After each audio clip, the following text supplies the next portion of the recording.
Hello, everybody. Welcome to a new episode of the Dissenter. I'm your host, Ricardo Lopes, and today I'm joined by Dr. Jason Manning.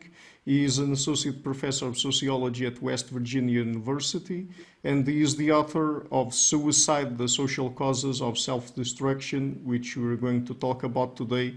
So, Dr. Manning, welcome to the show again. It's a pleasure Thank to you, have you. Ricardo. Good to see you again. Okay, great. So let's start perhaps with a basic question. So, from a sociological perspective, what is suicide? Well, as with all things in sociology, there's varying definitions, but I go with the simplest and broadest. It's the self-application of lethal violence. By lethal, I mean, relatively life-threatening or damaging. So I would count under the topic of suicide also attempts that people survive, as well as fatalities. Oh, okay, so even attempts at suicide where people survive would fall under the rubric of suicide? I would say so, broadly speaking, as a family of behavior. Of course, it is worthwhile to make a distinction between degrees of lethality in suicide attempts, because clearly some suicide attempts fall more towards the spectrum of what some experts call parasuicide, meaning it's very unlikely to cause death. It has all the appearances of being more of a social signal than a serious attempt to end one's life. And at the other extreme, you have cases where somebody clearly made a serious attempt and just survived by a freak chance or random luck. And there are all kinds of gradations in between. And it's worth drawing those distinctions, but my approach is usually just to look at it as a very broad family of related behaviors and leave that question of lethality as a follow-up question or a secondary question behind the larger question of why people inflict dangerous violence on themselves at all. Yeah, I understand. So let me just read a quote from your book and then I will ask you to comment on it. So, suicide, one can see, occurs in different forms and varieties. It might be collective or individual, voluntary or coercive, public or private, assisted or resisted, certainly fatal or a risky gamble with death.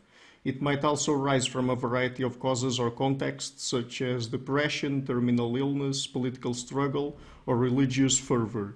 One major context for suicide is conflict, and it is this context that will be the main focus of this book. So let me ask you: do all of these forms and varieties fall under the rubric of sociology? I mean, are they relevant in a sociological context?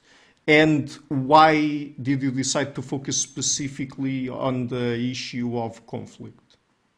I would say all of them are relevant in sociological context.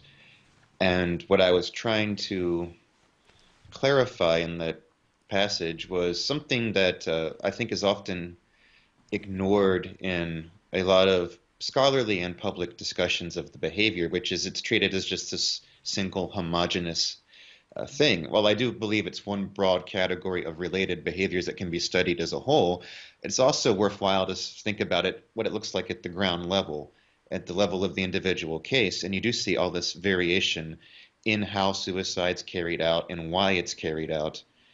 And that variation, I think, orients us to situational and relationship level factors, which are my main focus. And so why I focus on conflict is largely because that's something I am familiar with studying.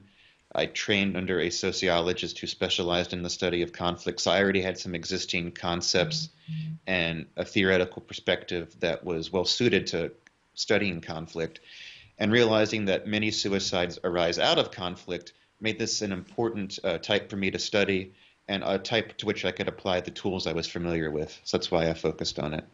Yeah, but in this case, conflict, we're talking about social conflict with other people. Right. Right. Any sort of clash of right and wrong, any sort of situation where there's grievances involved, somebody has defined some behavior as immoral or unjust or undesirable in some way, that's conflict very broadly defined. So, I mean, Is it true? I think it's true, but it's true that Émile Durkheim was the first sociologist to try to study systematically social or the social basis of suicide. One of the first, I think actually another French sociologist, Gabriel Tarde, whose name I'm probably butchering because I don't pronounce French very well. I think he published before Durkheim, and in fact, Durkheim critiqued him a bit in his suicide book. But yeah, he was definitely one of the first and by far the most influential, and thus widely considered a founder not just of sociology as a discipline, but also of the sociology of suicide as a topic or as a specialty. And his book is still taught to graduate students in sociology today. I still teach parts of it in my classes. Some parts hold up, some parts not so much, but it definitely a very influential work in the field. So tell us then what parts of it still hold up, and perhaps you also present in your book.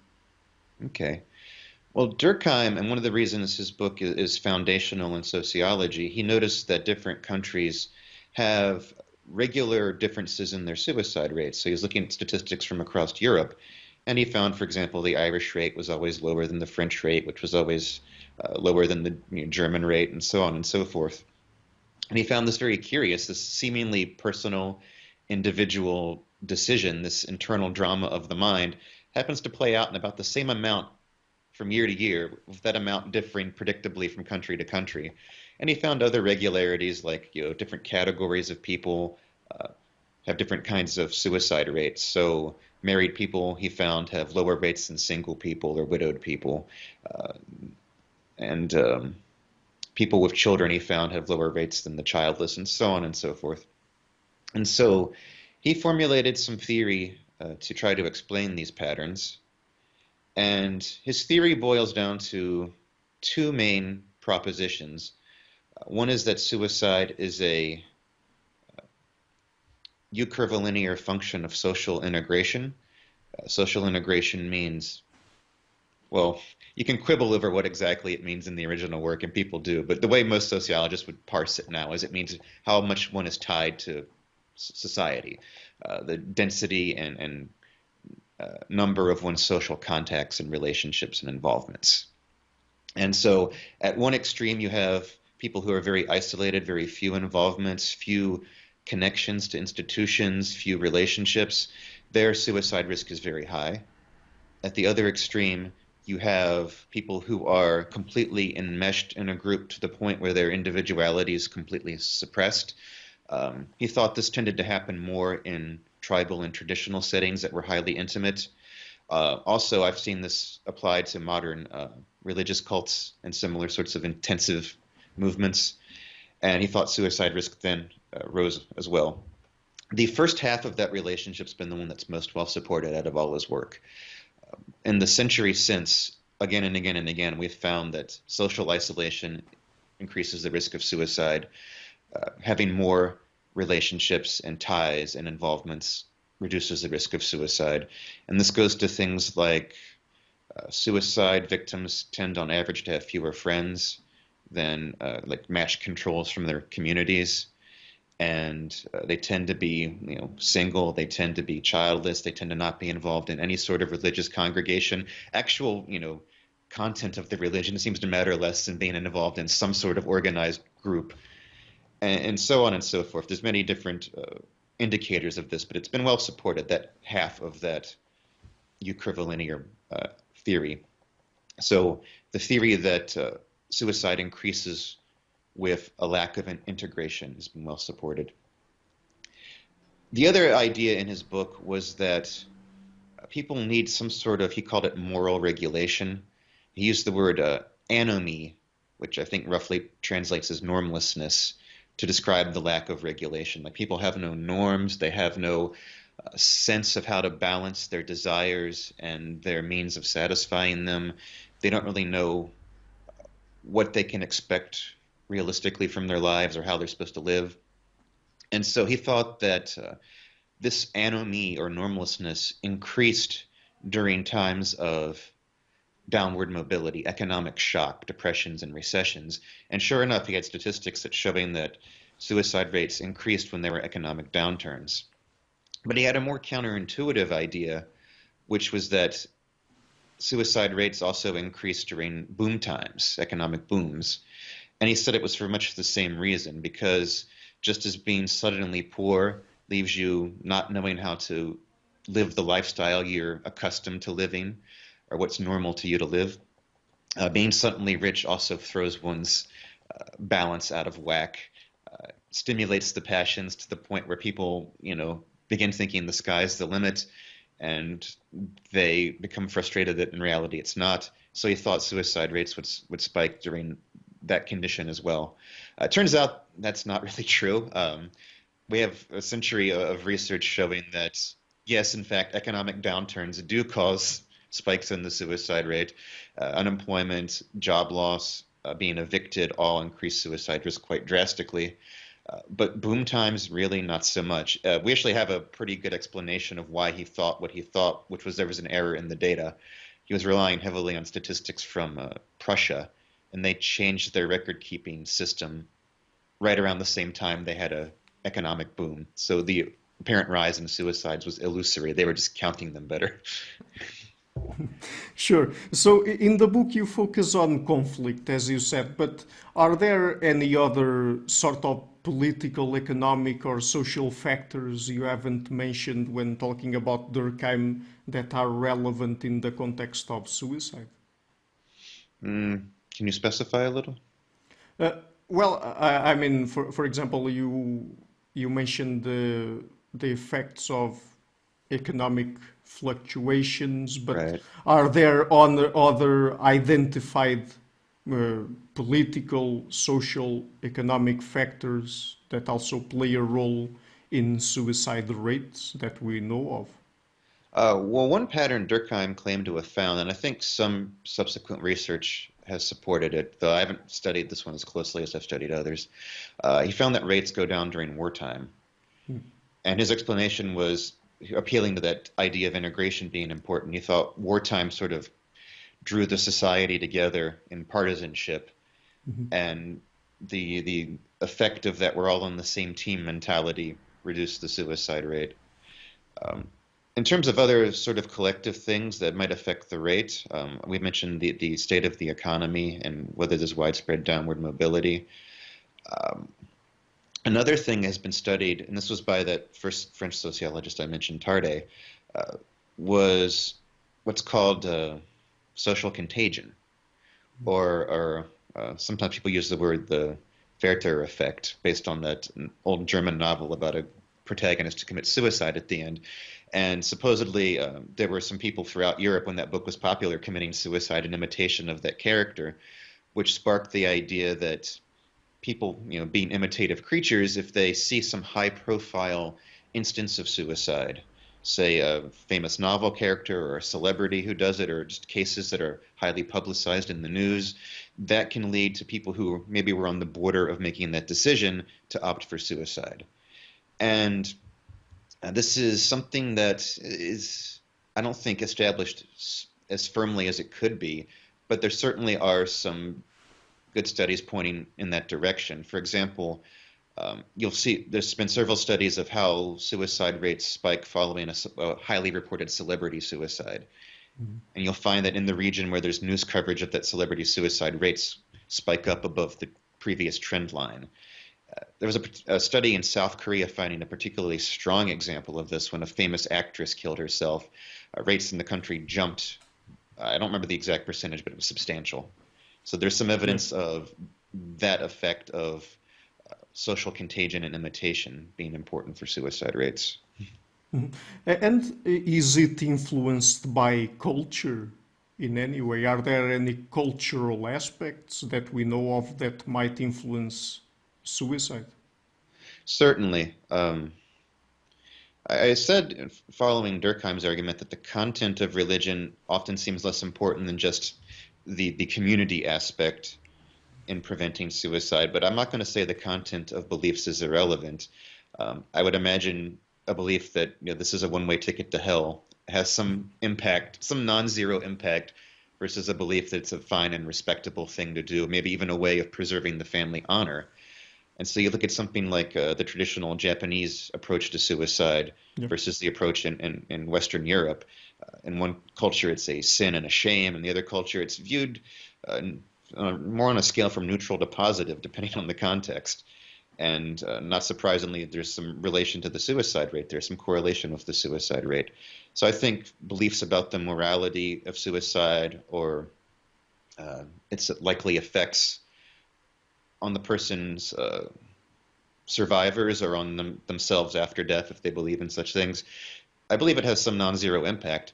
I would also say that culture matters for shaping a lot of the other variables that might lead to suicide, such as how closely people are tied or whether they experience upward or downward mobility.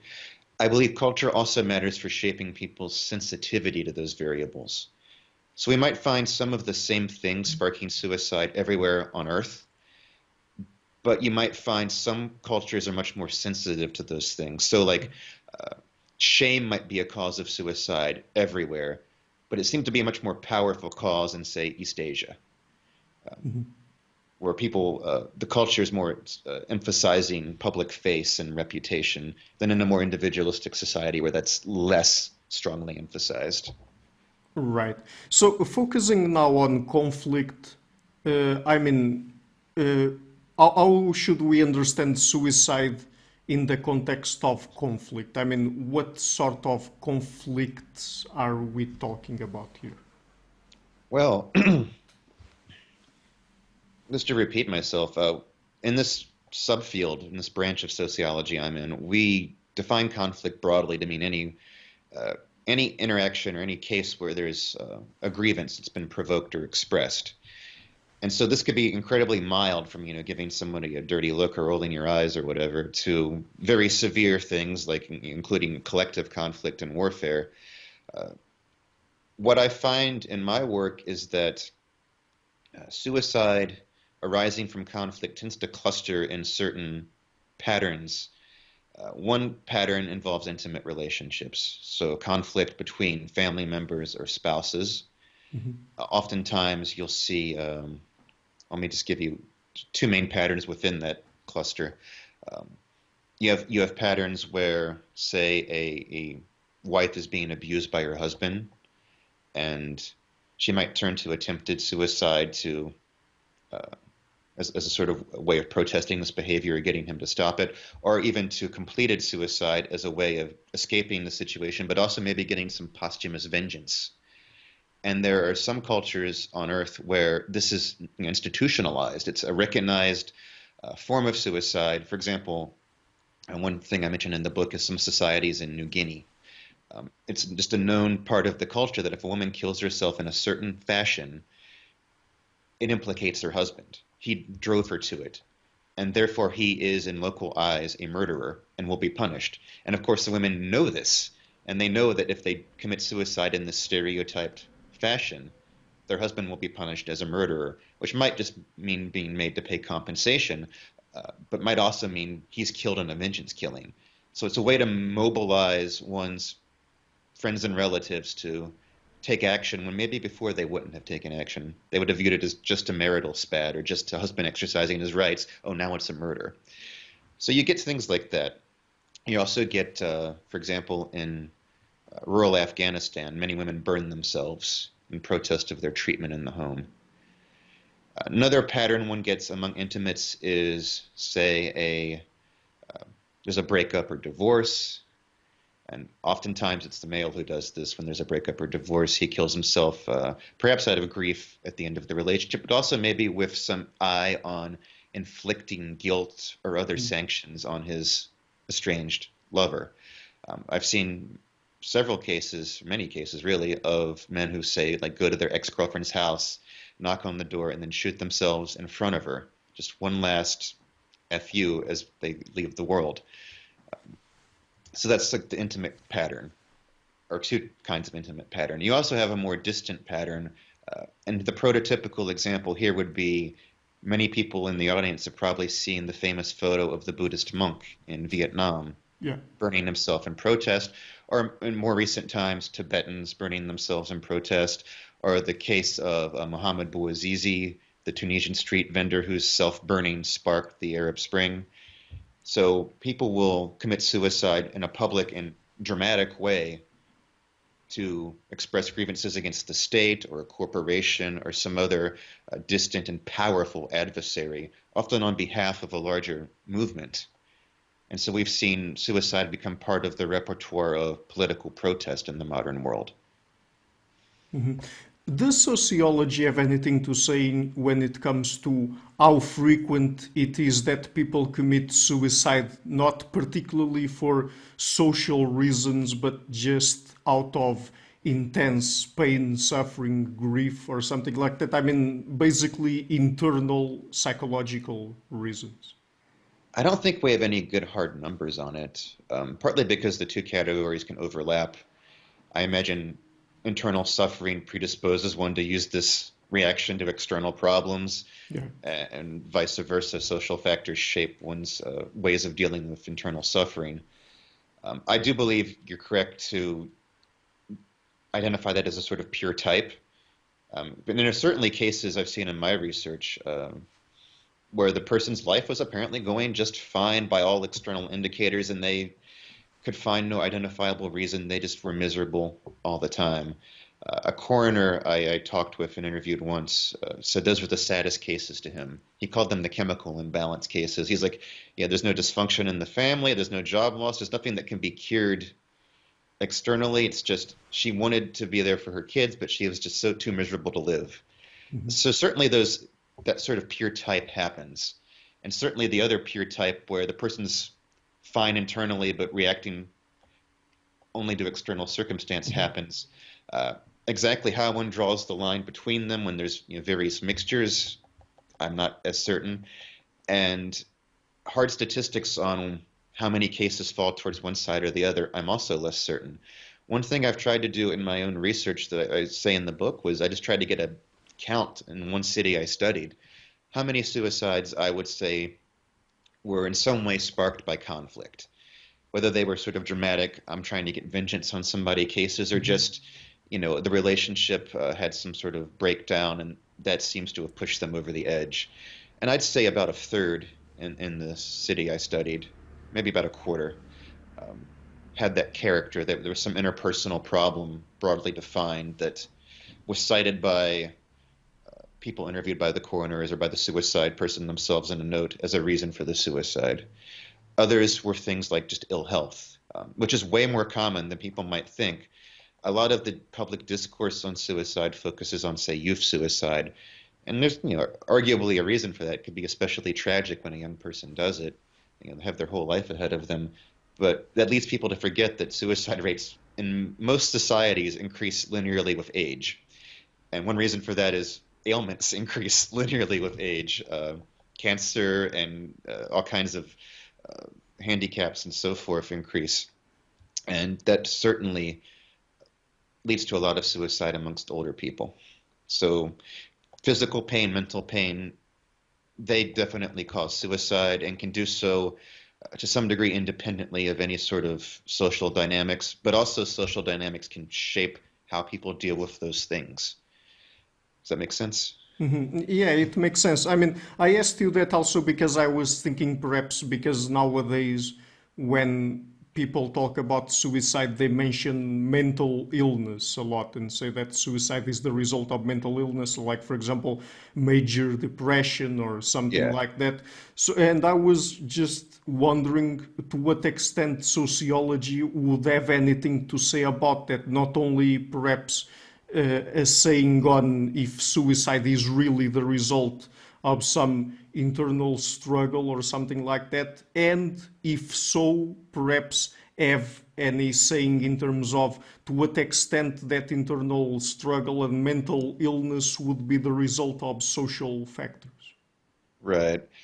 Yeah, and that's one thing I do try to emphasize in this book is it's not that the medical model is wrong, right? I don't want to discourage anybody who's depressed from getting their antidepressants. Sure. I know many people they've worked for, and therapy has worked for people too. But it's that it's limited, and I think in the modern world often overapplied to the exclusion of other things. And like I've seen statistics floating around the internet on like these advocacy websites and so forth. 95% of people who commit suicide have mental illness. Well, how did you know that? Do they all get treatment? No. Well, how are they diagnosed? What happens is they committed suicide and you decided it must be because they have a mental illness. It's sort of a circular logic. And you start getting problems with using that entirely as an explanation because um, for one thing, there's kinds of variation it can explain. It can explain why an individual with their, biochemistry or thought patterns or whatever is predisposed to the act, but not necessarily why they committed it this year and not the year before or next Right. year. Often that's in a response to more changing fluid circumstances. And it can explain things like cases where the individual isn't doing it following depression. They're doing it following like anger.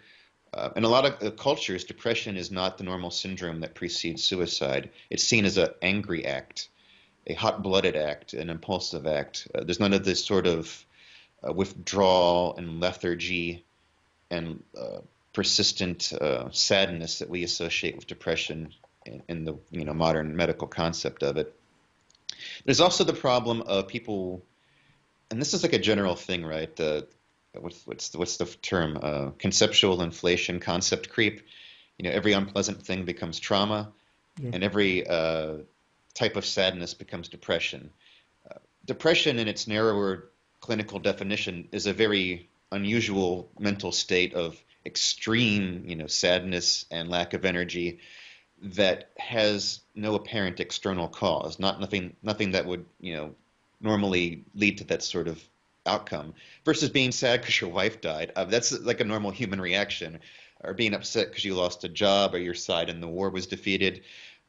So I think there's a need to distinguish being depressed over an external event versus depression in that clinical sense, and that's often blurred in discussions of suicide that rely on the medical model. So I'm not dissing the medical model as something that's not true ever or not useful for treating certain classes of problem.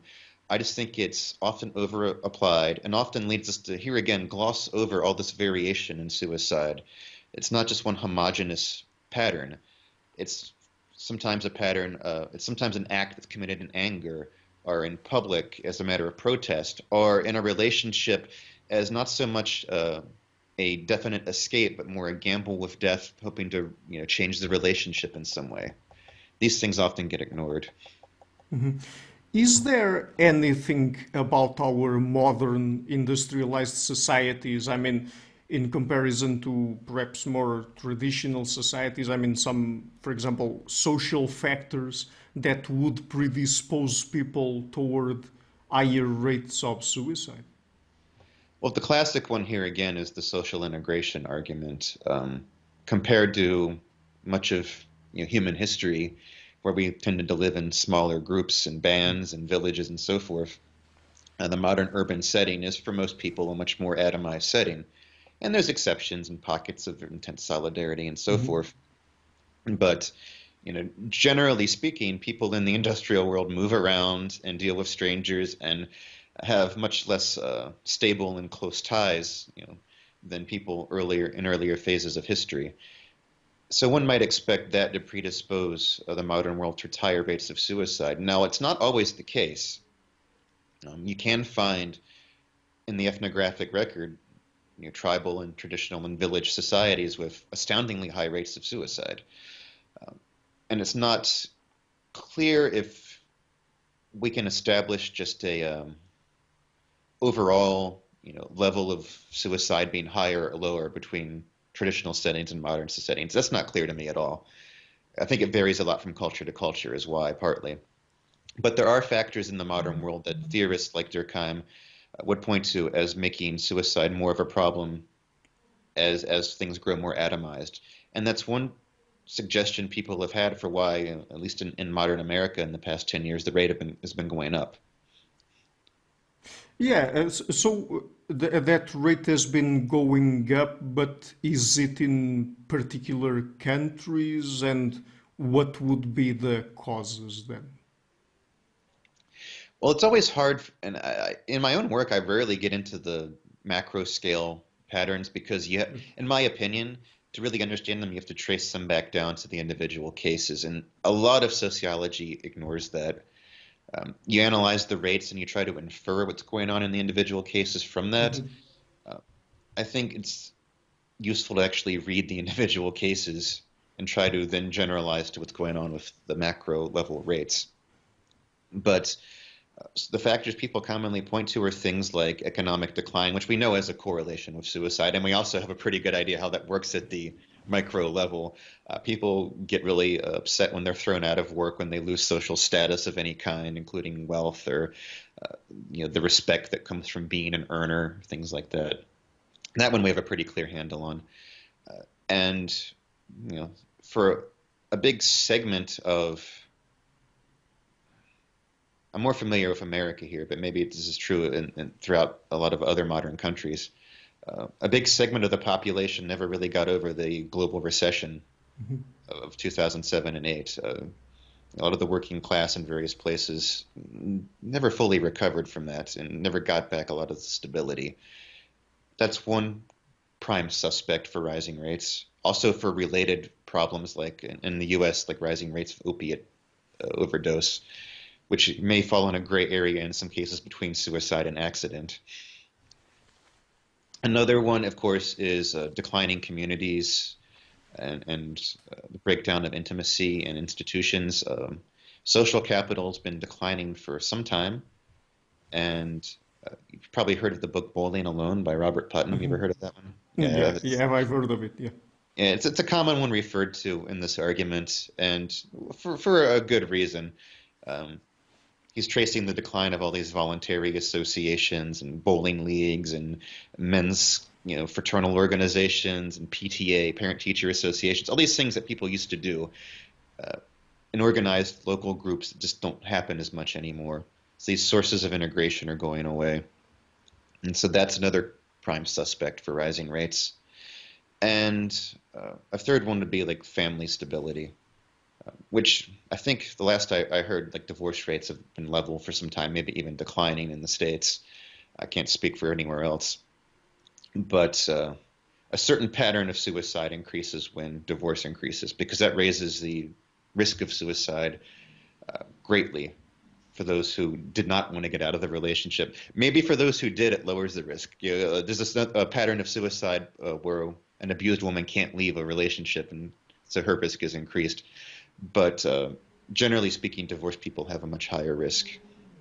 Yeah, but I mean, because these kinds of issues get politicized very quickly, do what we know about suicide allows in any way for us to make a case against the the way we live in modern industrial societies or not?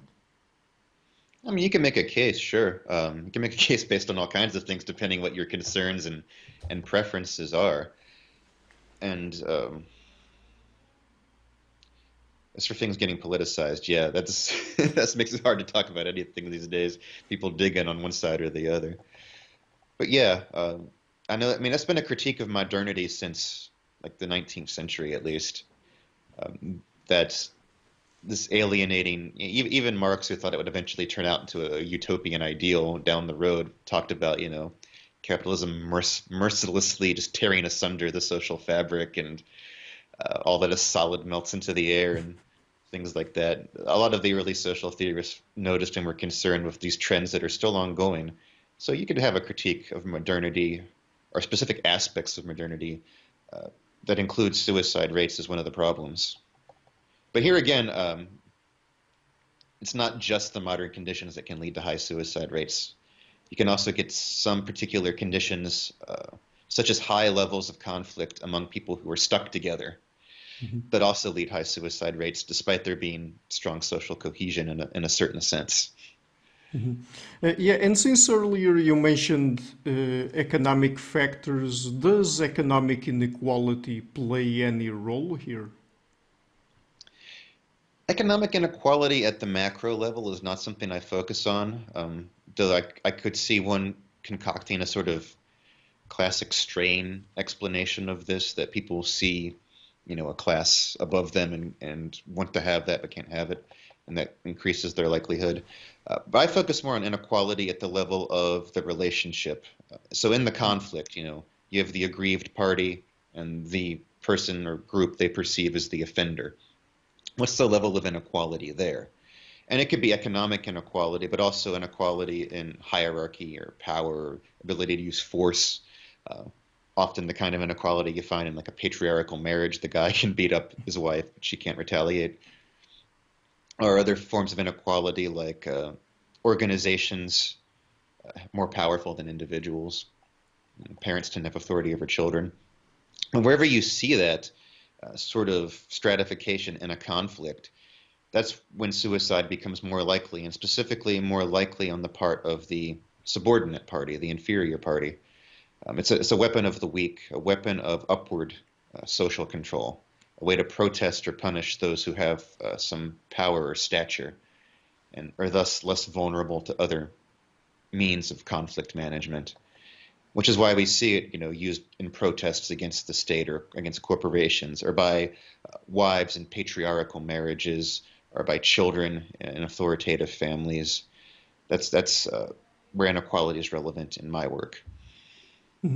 By the way, those kinds of effects that people who commit suicide expect to have on others in different sorts of contexts, does suicide really do have those effects that people expect it to have or not?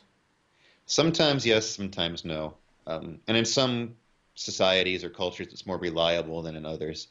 So, for example, I mentioned, like in New Guinea, the sort of stereotyped way of committing suicide by an abused woman is a fairly predictable way to cause trouble for her husband. And I can find cases of in the literature, like of a man who was hacked to death with machetes by his dead wife's family in vengeance for her suicide.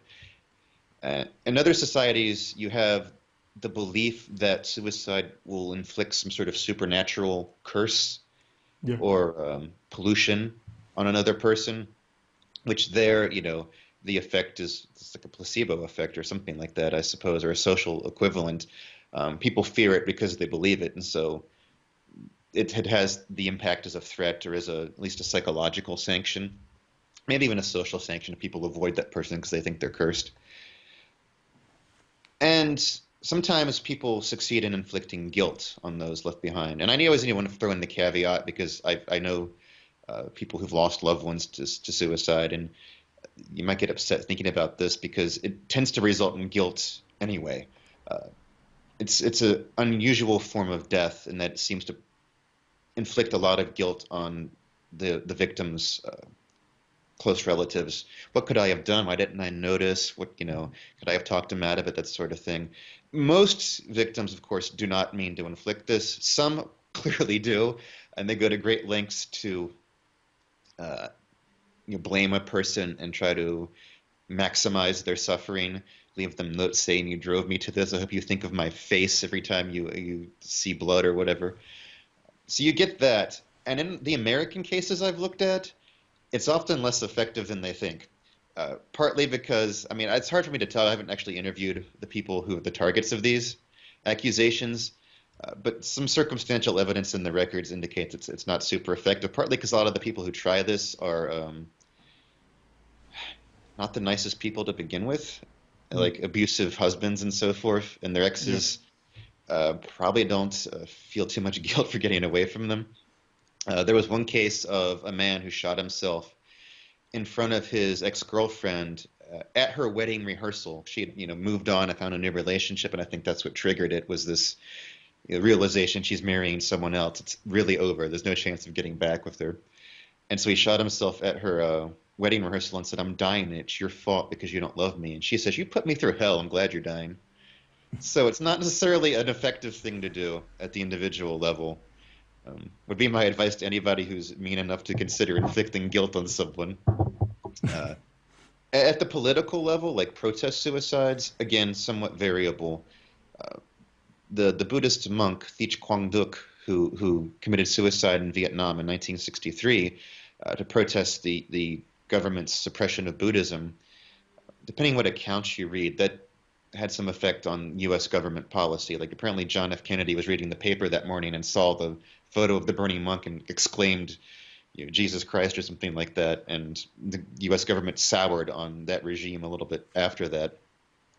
Another case, and I don't think Mohammed Bouazizi necessarily had a political aim in mind, but he certainly had a political impact when he burned himself in Tunisia, sparking a chain of protests that brought down the government. On the other hand, a lot of uh, the protests of Tibetans who want to be independent from China don't seem to have swayed China much, or much of the rest of the world to stand up to China. There was a religious group in China, Falun Gong, and they actually seem to have been counterproductive because previously people thought, oh, why is the government suppressing this harmless organization? And when they started burning themselves in protest, they said, well, they're nuts. So that's why the government's suppressing them. It just soured the public on the organization. So it's variable. Mhm. Right. Is there any relationship between suicide and homicide? That's a good question, and one that in the violence literature has been tackled quite a bit. There's one sort of branch of theory you might have heard of. It's called like the hydraulic or stream theory of violence. You ever heard of that? I don't think so. Or maybe I'm not using the right terminology, but it's the idea that circumstances can produce a sort of general urge to violence, Mm.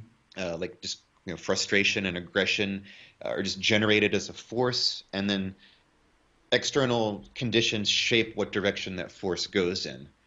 And so, in some cases, circumstances, force that stream of violence back towards the self. In other cases, the aggression is channeled towards other people. And so there are theories that try to start from that assumption of, all right, things like losing a job or going through a breakup or whatever frustrate people and make them turn to violence. Now, what makes them turn to violence against themselves versus someone else? And so that's one way of trying to understand that. Another way that you could look at them being related is that in some cases they overlap. Mhm. There's a pattern where someone kills another person, then immediately after kills themselves. It's called murder-suicide or homicide-suicide. And there's some debate about its nature at the sort of interaction level. Is it primarily a homicide where someone commits a murder, then feels guilty and commits suicide afterwards? Or is it primarily a suicide in which they decide, I'm taking you with me? I think the truth's closer to the second category usually, because the most common pattern is, men who've been jilted or left by a woman, and sometimes they'll explicitly threaten, if you leave me, I'll kill us both. And sometimes they follow through with that. They hunt her down and kill her themselves. And it's clearly both acts were planned from the get-go and part of the same sort of complex of action. So I consider it a hybrid behavior in that sense. Right. But I mean, whatever kind of suicide and whatever kind of motivation people have to commit suicide across societies, I mean, I think I'm not mistaken, but it's only a small percentage of people that do it. Correct. Right, right. Even in places where it's, relatively common, it's still a rare outcome. For individuals, definitely. And if you look at if you think of this as I do, as, your unit of analysis is the conflict, and why do some conflicts lead to it and others don't? It's even less common because so many conflicts are completely, mundane and over and forgotten about, and, Yeah. one dirty look and it's done. So it's a very rare outcome.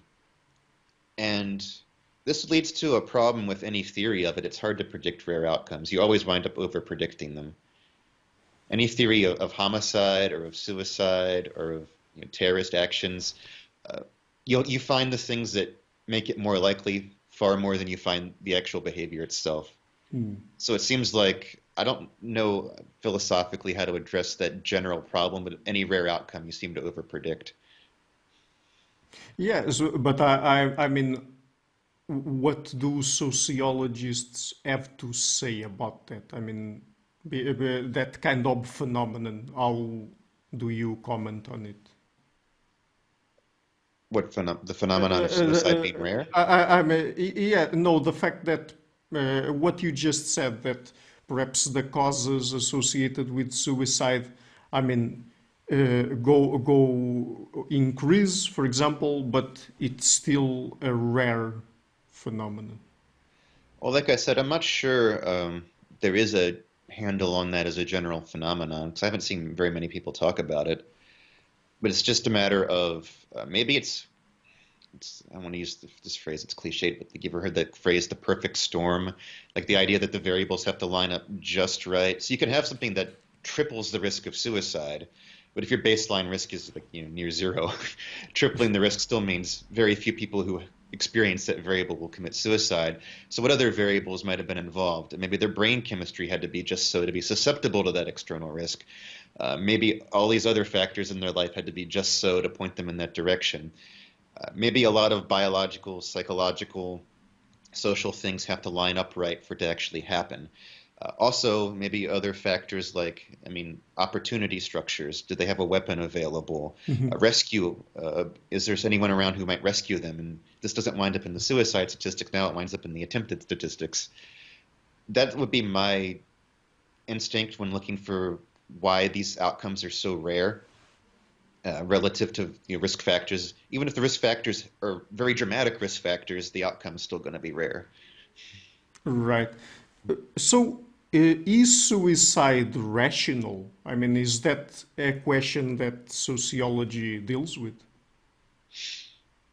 Sociology probably less so than political science, just because the rational choice approach is it's in sociology, but it's more of a minority in this field than in others like econ. But anything can be rational given the right goals, I think. Like if your goal is to escape suffering, a gun barrel in your mouth might be a very rational way of ending physical pain or psychological pain or escaping from a situation. I know there's also some discussion of this as possibly rational in an evolutionary sense. A tendency to become depressed or suicidal might have been something that evolved as a costly signal for bargaining in social relationships. And so it may be, in the ancestral environment, people who got into this, depressed mood or were willing to do some sort of risky gamble with death, got some sort of benefit out of that kept that trait alive in us.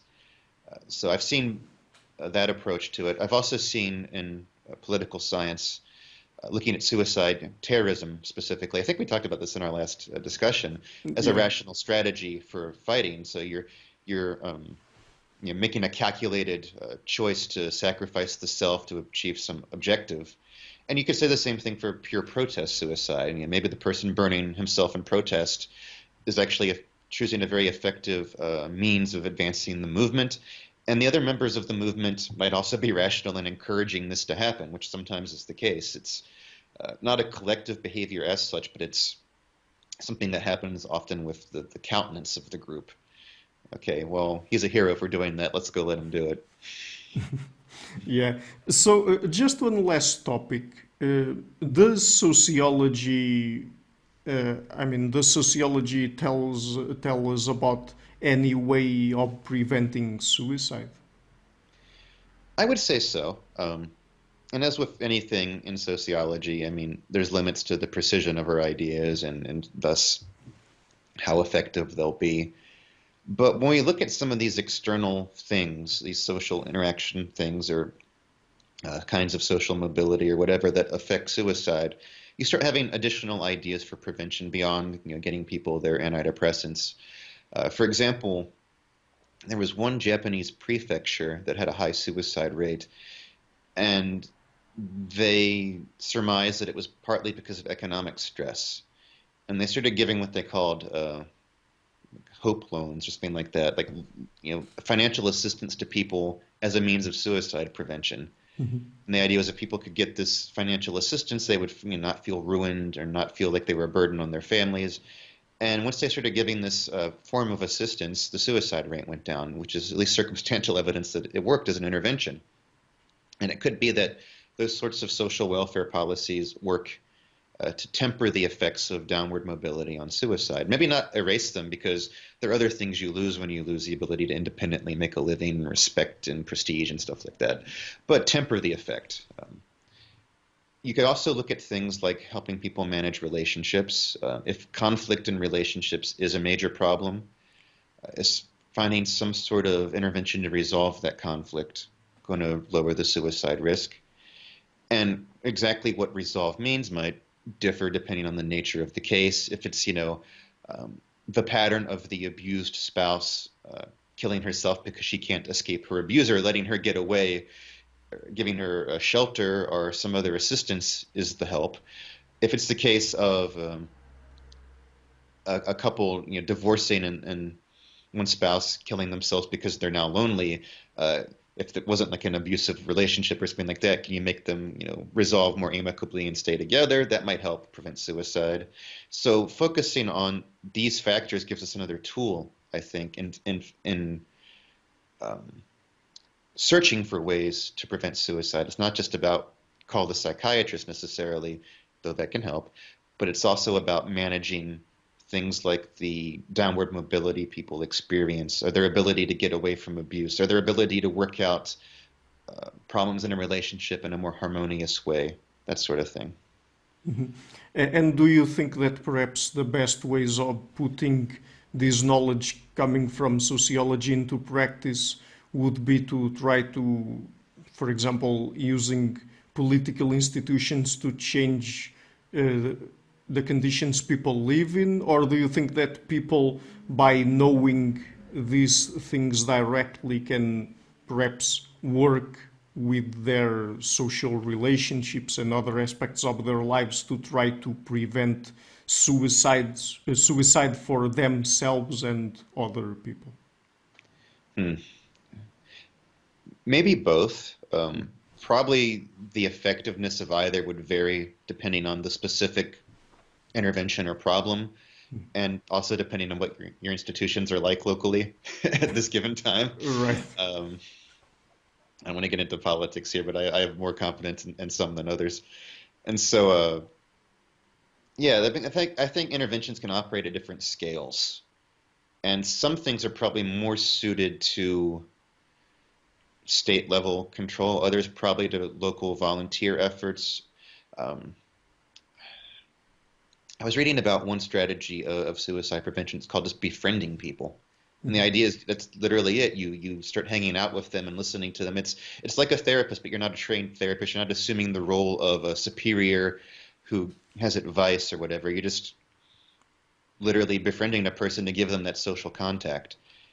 That's something that's hard to mandate from the top down, but people concerned with helping others might try to do that sort of thing.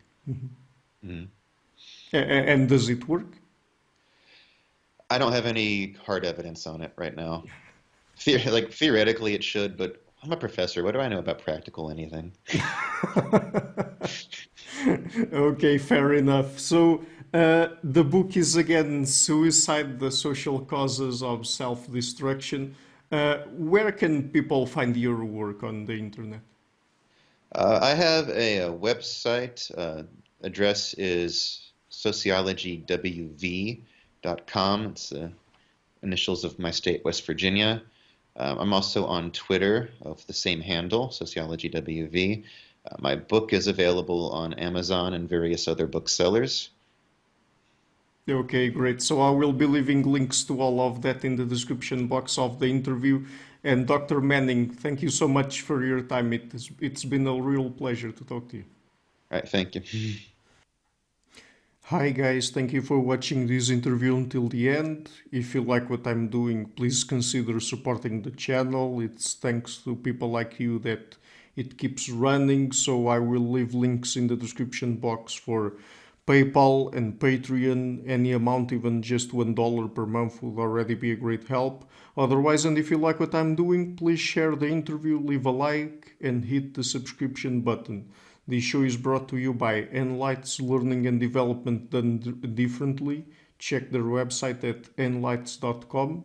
I would also like to give a huge thank you to my main patrons and supporters, Karen Litska, Anne Blanchett, Pererga Larson, Lau Guerrero, Francis Ford, Hans Frederick Sunda, Ricardo Vladimir, Craig Healy, Adam Castle, Olaf Alex, Jonathan Wiesel, Jacob Klinkby, Matthew Whittingbird, Arnaud Wolf, Tim Hollesy, Enrique Alenia, John Connors, Paulina Barron, Philip Force Connolly, Jerry Mueller, Herbert Gintis, Rutger Voss, Bo Weingard, Rebecca Newberger Goldstein, Dan Demetri, Robert Windiger, Rui Inácio, Arthur Coe, Zup, Marco Neves, Colin Holbrook, Susan Pinker, Thomas Trumbull, Bernardo Seixas, Pablo Santurbano, Simon Columbus, Jorge Pinha, Phil Kavanagh, Corey Clark, Mark Blythe, Roberto Inguanzo, Michael Stormir, Eric Neumann, Samuel Andreev, Tiago Nunes, Bernard Hughney, Alexander Dunbauer, Omari Hickson, Fergal Cusson, Evan Bodrenko, Al Herzog, Don Ross, Jonathan Librand, Oslem Bullitt, Nathan Nguyen, Stanton T, Samuel Correa,